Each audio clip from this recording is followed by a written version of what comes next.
কিন্তু ওই যে আল্লাহ বলছে যে আল্লাহর মায়ের দুনিয়ার বাইরে, তো দেখছেন শেখ হাসিনাকে আল্লাহর মায়ের বাংলাদেশের বাইরে করে দিয়েছে। এটা কেউ কল্পনা করেছেন? এত প্রতাপশালী নারী প্রধানমন্ত্রী কয়েকদিন আগেও দাম্ভিকতার সাথে বলেছিলেন শেখ মুজিবের কন্যা দেশ ছেড়ে পালায় না। পরে কি হয়েছে?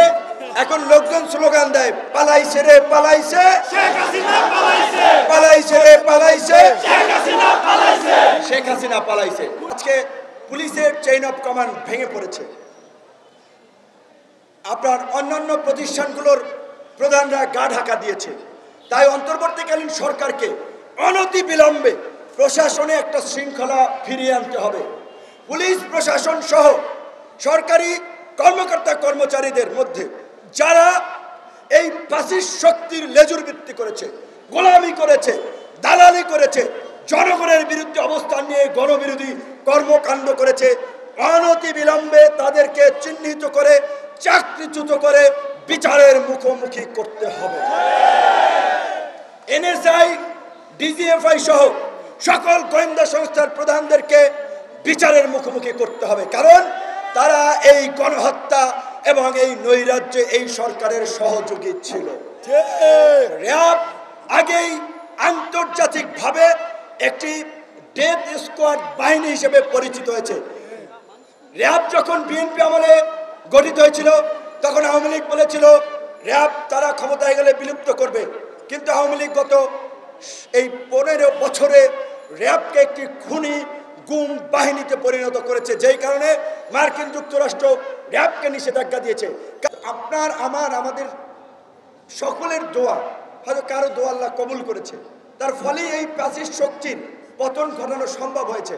নিশ্চয়ই আপনারা ভুলে যাননি সমস্ত আন্তর্জাতিক শক্তিগুলো, বিশেষ করে বাংলাদেশের প্রশ্নে আমাদের প্রতিবেশী রাষ্ট্র ভারত গত 15 বছর ধরে যেভাবে নগ্ন হস্তক্ষেপ করে আসছে, নির্বাচনগুলোতে যেভাবে প্রভাব বিস্তার করে আসছে, 14 সালের বিনা ভোটের নির্বাচনকে সার্টিফাই করার জন্য ইন্টারন্যাশনালি তারা ওকালতি করেছে।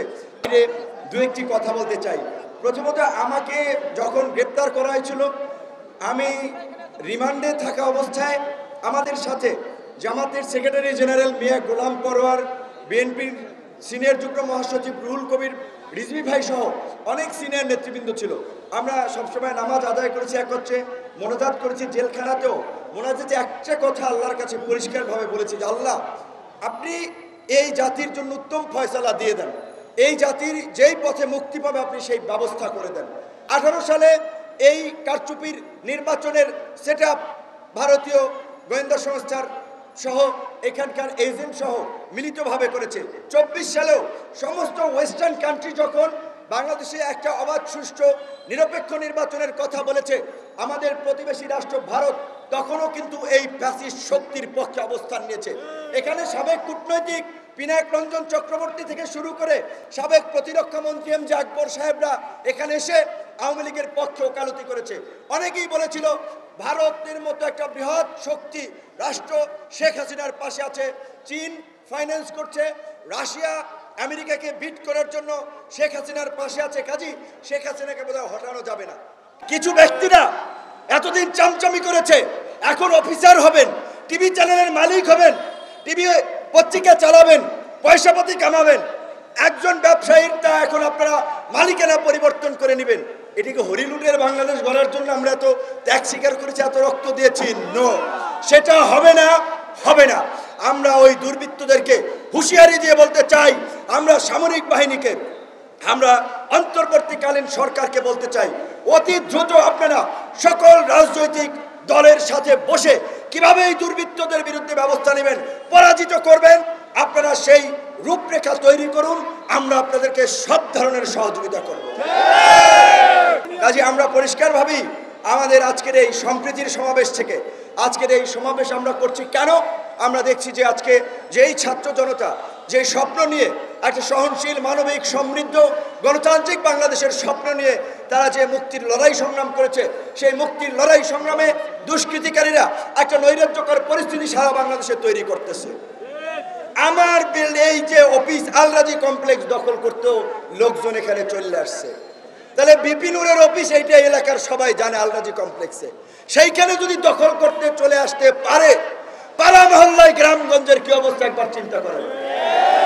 আমি বলেছি টিভি দখল হয়ে যাচ্ছে, টিভি চ্যানেল, পত্রিকা অফিস দখল হয়ে যাচ্ছে, মালিকানা পরিবর্তন হয়ে যাচ্ছে, ব্যবসায়িক শিল্পগোষ্ঠীর মালিকানা পরিবর্তন হয়ে যাচ্ছে, একটা হরিলুট চলছে, এমনকি ব্যাংক লুটপাটের ঘটনাও ঘটছে। আমি সেদিন ডিবিসি পত্রিকায় দেখেছি কয়েকটি ব্যাংকের ভল্ট থেকে টাকা নিয়ে যাচ্ছে বাংলাদেশ ব্যাংকে। একটা নৈরাজ্য চলছে। কেন? আমরা এই বিপ্লব করেছি এই নৈরাজ্য দেখার জন্য। এই নৈরাজ্য দেখার জন্য আমরা এই বিপ্লব করি নাই। আজকে আমার বাড়ি তো বরিশাল, জানেন তো, নদ নদীর এলাকার লোক। লঞ্চঘাট দখল হয়ে যাচ্ছে, এই পার খাবে এক গ্রুপ খেয়াঘাট, ওই পার খাবে আরেক গ্রুপ। অলরেডি ভাগ বাটোয়ারা লুটপাট একটা শুরু হয়ে গেছে। যেতে না যেতেই কোনো সরকার, রাজনৈতিক সরকার কি ক্ষমতা এসেছে? আগে রাজনৈতিক দলের উৎপাত এইভাবে বেড়ে গিয়েছে, নিরীহ মানুষের উপরেও হামলা হচ্ছে, বাড়িঘর দখল হচ্ছে। এই পরিস্থিতি চলতে দেওয়া যায় না। তাই আমি ছাত্র জনতাকে বলবো, এই বিপ্লবকে যারা নস্যাৎ করতে যায়, বৃহৎ বিপ্লবে পরিণত করতে চায়, তাদের বিরুদ্ধে পাড়া মহল্লায় সম্প্রীতি সমাবেশ করে এইভাবে নাগরিক, সচেতন মানুষ, সাংবাদিক, প্রশাসন সকলকে নিয়ে দুর্বৃত্ত প্রতিরোধ কমিটি গঠন করতে হবে।